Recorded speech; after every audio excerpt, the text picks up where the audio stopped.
அனைவருக்கும் வணக்கம். இன்றைக்கி ஒரு சூப்பரான ஒரு மோட்டிவேஷனல் ஸ்டோரி தான்.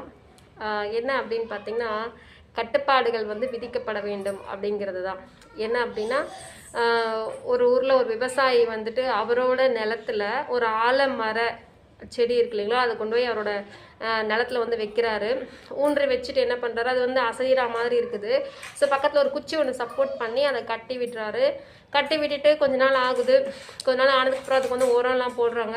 உரம் போட்டு நல்லா வளருது. ஸோ கொஞ்சம் வளருது அப்படின்னு சொல்லிட்டு சுற்றி கம்பி வேலி வந்து இருக்கிற மாதிரி வந்து வச்சுட்டு வந்துடுறாரு.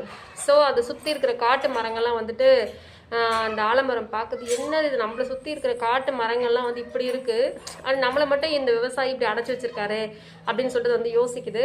ஸோ ஒரு நாள் வந்து என்ன ஆச்சு, அந்த காட்டு மரங்களை அந்த அதாவது சும்மா இருக்க அந்த மரங்களெல்லாம் என்ன பண்ணுவாங்க, வெட்டி போட்டுருவாங்க இல்லைங்க. ஸோ அந்த மாதிரி வந்து வெட்டி போட்டுட்டாங்க. பட் இது வந்து இந்த வேலி அமைச்சு இருக்கிறதுனால, பாதுகாப்பாக இருக்கிறதுனால இது வந்து எதுவும் பண்ணலை. ஸோ இந்த விவசாயியும் அவங்க பையனும் வந்து ஒரு நாள் அந்த பக்கம் போகிறாங்க, அந்த செடி இருக்க பக்கம். ஸோ அந்த விவசாயியோட பையன் வந்து கேட்குறாங்க, அப்பா ஏன்பா இந்த செடிக்கு வந்து வேலி போட்டு வச்சுருக்கீங்க அப்படின்னு சொல்லிட்டு. அதுக்கு அந்த விவசாயி வந்து சொல்கிறாரு, அதாவது ஆலமரம் வந்துட்டு லேட்டாக வளர்ந்தாலும் ரொம்ப வருஷத்துக்கு வந்து அது வந்து இன்றைக்கி அதாவது 100 வருஷத்துக்கு மேலே வந்து இருக்கும். ஸோ அதனால அந்த நம்ம வந்து பாதுகாக்கப்படணும். அதாவது கட்டுப்பாடோடு நம்ம வந்து வச்சுருந்தோம்னா தான் அது வந்து சின்னதுலேருந்து நல்லா வளர்ந்து நீடித்த காலத்துக்கு வந்து அது இருக்கும் அப்படின்னு சொல்லிட்டு சொல்கிறாரு. ஸோ இதில் வந்து என்ன சொல்ல வராங்க அப்படின்னா, கட்டுப்பாடுகளோடு வந்து எல்லா விஷயத்துலையுமே நம்ம இருந்தோம் அப்படின்னா நம்மளோட வாழ்க்கையில் வந்துட்டு சீக்கிரம் முன்னேறிடுவோம் அப்படிங்கிறது அந்த கதையோட அர்த்தம். ஸோ இது வந்து நம்ம பேரண்ட்ஸ் ஆகட்டும், ஒரு ஆஃபீஸ் ஆகட்டும், அந்த கட்டுப்பாடு இல்லைன்னு வச்சுக்கோங்களேன், நம்ம இஷ்டத்துக்கு நம்ம பாட்டு போவோம், நம்ம பாட்டு வருவோம்.